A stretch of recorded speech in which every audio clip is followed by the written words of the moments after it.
Fala galera, beleza? Professor Rudy aqui mais uma vez com mais uma verminose causada por nematelmintos, tá? A gente está encerrando agora a playlist das principais verminoses causadas por nematelmintos. Existem muitas outras, tá? Mas que não tem uma abordagem muito significativa nos vestibulares e também no Enem, tá? E o objetivo é preparar vocês para o ingresso no ensino superior, ok? Nada que te impeça de procurar mais informações. Existem algumas que são extremamente interessantes, né? Por exemplo, a verminose causada pelo estrôngilo, a verminose causada pelo verme triquiúria, tá? Mas essas não costumam ser muito abordadas nos processos seletivos Brasil afora, beleza? Bom, eu espero que você tenha gostado dessa playlist. Eu fiz ela com muito carinho, e a gente vai encerrar falando desse danadinho aqui, ó, o Enteróbios vermiculares, tá? Causador de uma verminose conhecida como enterobiose ou oxiuríase, tá? Por quê? Porque o enteróbios também é conhecido como oxiúrios, beleza? É uma verminose que atinge mais crianças do que adultos, tá? Isso porque boa parte da disseminação dessa doença se dá por maus hábitos higiênicos, tá? Por exemplo, não lavar bem as mãos, não se higienizar corretamente na hora do banho, tá? Lavar bem as regiões que eu vou indicar aqui no ciclo para vocês. Beleza? Então, fiquem comigo, vamos nessa que vai ser show. Olha só, o Enteróbios vermiculares é um verme nematelminto, vocês já sabem que são vermes dioicos, né? Aqui você tem a fêmea, mais uma vez, ligeiramente maior do que o macho, ou seja, são vermes que apresentam dimorfismo sexual. Tá? Lembra que o macho apresenta o gancho copulatório para a realização da reprodução por fecundação interna, tá? Esses vermes, eles são milimétricos, tá? Eles estão sempre na casa dos milímetros, beleza? Muito bem. Bom, como é que se processa o ciclo? Vamos dar início, tá, com a relação hospedeiro-ambiente. Esses são vermes monoxênicos, tá bom? Eles apresentam apenas um único hospedeiro. Então, olha só, vamos imaginar que numa região, obviamente uma região carente, né, ou com condições sanitárias precárias, o que vai acontecer? Os indivíduos que estão infectados pelos enteróbios vão liberar em suas fezes ovos, tá? Então, nos hospedeiros, os animais ou os vermes enteróbios vão produzir ovos. Esses ovos, pessoal, vou colocar aqui, ó, muitos pontinhos, porque eles são bem pequenininhos. Então, vou colocar aqui ovos. E vou colocar um em evidência para você ver que interessante. Os ovos, eles apresentam um formato que lembra muito a letra D. É um formato mais ou menos assim, ó. Lembra muito a letra D, tá?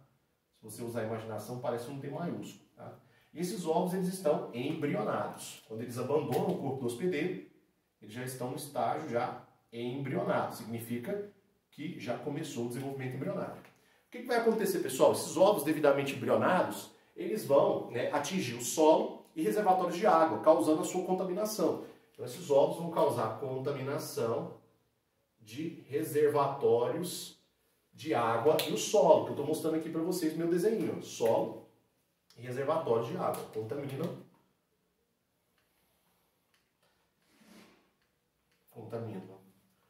o solo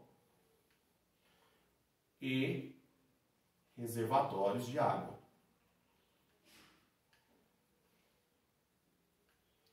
Ok?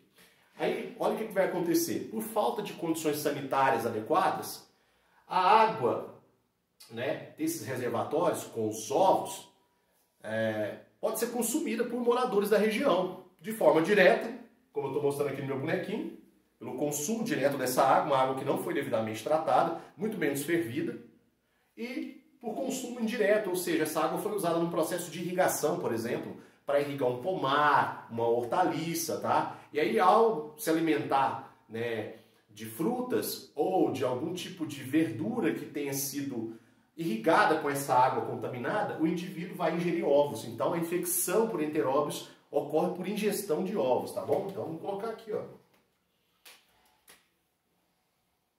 Acompanhe o ciclo aí para você ver. O processo, então, se dá por ingestão de ovos. Ó, infecção.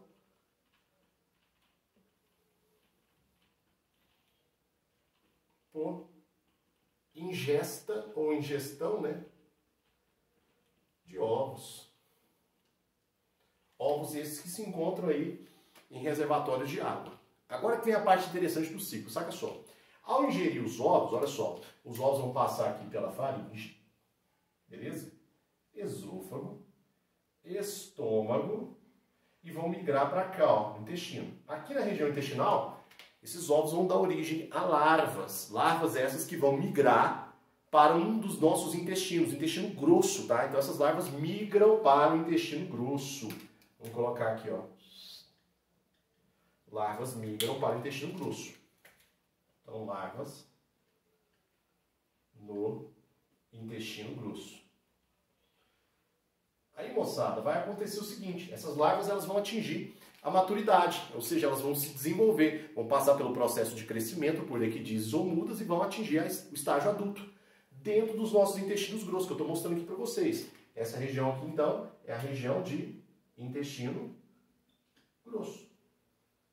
Como alguns autores de biologia gostam de falar, é a região dos colos, né? Lembra que o nosso intestino grosso ele é dividido em partes chamadas de colo. Colo ascendente, transverso, descendente, sigmoide e depois temos reto e ânus, ok? Nesta região, os vermes vão se alimentar de restos do nosso processo digestivo. Muito bem. Ao se alimentar dos restos do nosso processo digestivo, eles conseguem obter nutrição e energia necessária para investir em reprodução. O que vai acontecer? O macho vai acasalar com a fêmea e as fêmeas fecundas elas vão realizar uma pequena migração dentro do intestino. Isso acontece geralmente no período da noite, tá? Elas migram pelo intestino grosso, pela região dos colos, até atingir a região perianal, tá? Próxima ao ânus, o perímetro do ânus, perianal. Ali elas vão fazer a postura de ovos, tá? Então, mais ou menos aqui, ó, na região perianal, você vai encontrar fêmeas fazendo a postura de ovos. Então, vou colocar aqui, ó. Fêmeas fazendo a postura de ovos. E agora vem a grande sacada com relação a esta verminose. Durante o período noturno, quando as fêmeas fazem a migração para a região perianal, isso por si só já causa um tremendo incômodo, tá? Pode causar algum tipo de desconforto intestinal, pode fazer o indivíduo acordar durante a noite e até mesmo perder o sono. Aliás, isso é um dos sintomas dessa doença, tá? Os indivíduos que estão acometidos por muitos vermes, eles costumam desenvolver insônia, tá? Irritabilidade, porque não conseguem dormir muito bem. Mas olha só o que acontece. Quando as fêmeas atingem a região perianal, que é essa parte aqui próxima ao ânus, que eu fiz aqui no meu bonequinho, veja que eu fiz aqui uma bundinha no bonequinho e aqui a região perianal. Elas vão botar os ovos. Os ovos, lembra que eles têm um formato, lembra muito a letra D. Esses ovos que vão ficar aqui na região perianal, alguns deles já vão embrionar e dar origem a larvas, por incrível que pareça. Essas larvas que surgiram aqui, elas vão migrar de volta para a região do intestino grosso, tá? Para poder se desenvolver. Agora, os ovos que não deram origem às larvas ainda, eles vão ser dispersados. E aí vem o tchan da coisa. Por quê? O fato da fêmea estar aqui, ou das fêmeas estarem aqui, fazendo a postura de ovos, e os ovos também geram uma irritação na região perianal, que causa uma tremenda vontade de coçar, uma coceira na região perianal. A gente chama isso de prurido anal. Então, as fêmeas fazendo a postura de ovos causam,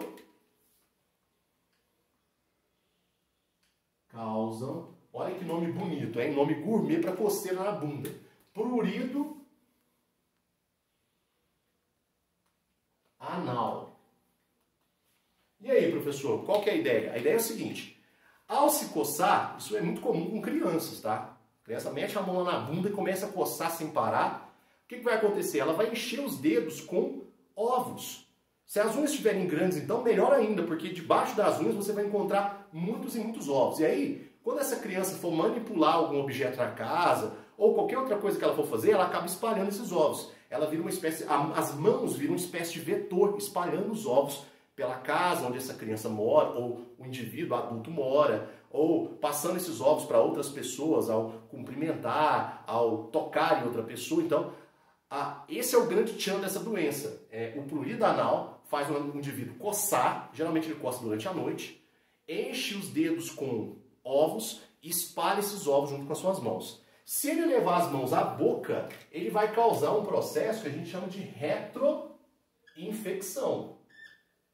Eu estou apontando aqui com a seta. Você também pode usar a expressão retroinfestação, tá? Então, a gente pode colocar aqui, ó, retroinfecção. que é quando o indivíduo ele se infecta novamente. Ou ele pode, né, liberar esses ovos em algum tipo de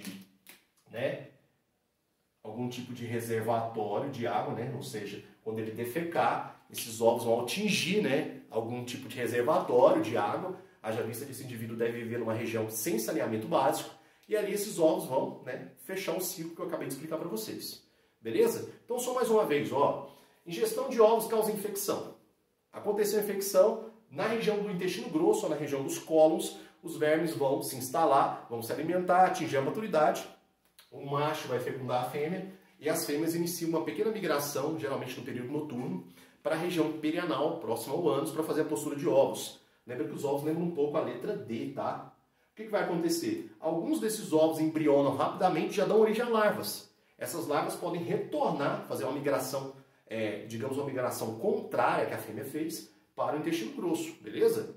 O fato das larvas estarem ali, dos ovos e das fêmeas fazendo a postura, causa uma irritação na região perianal que leva o indivíduo a se coçar. A gente chama isso de prurido anal. Este é o diferencial para a doença, porque quando o indivíduo se coça, ele enche os dedos, né, com ovos, e aí ele acaba espalhando esses ovos pela casa ou pelas regiões onde ele vive, beleza? Bom, se ele levar a mão à boca, ele pode ingerir ovos, tá, dos vermes que estão ocupando o seu próprio intestino. Aí a gente chama isso de retroinfecção. Ao defecar, ele espalha ovos no ambiente onde ele vive, causando a infecção de outras pessoas. A gente chama isso de heteroinfecção.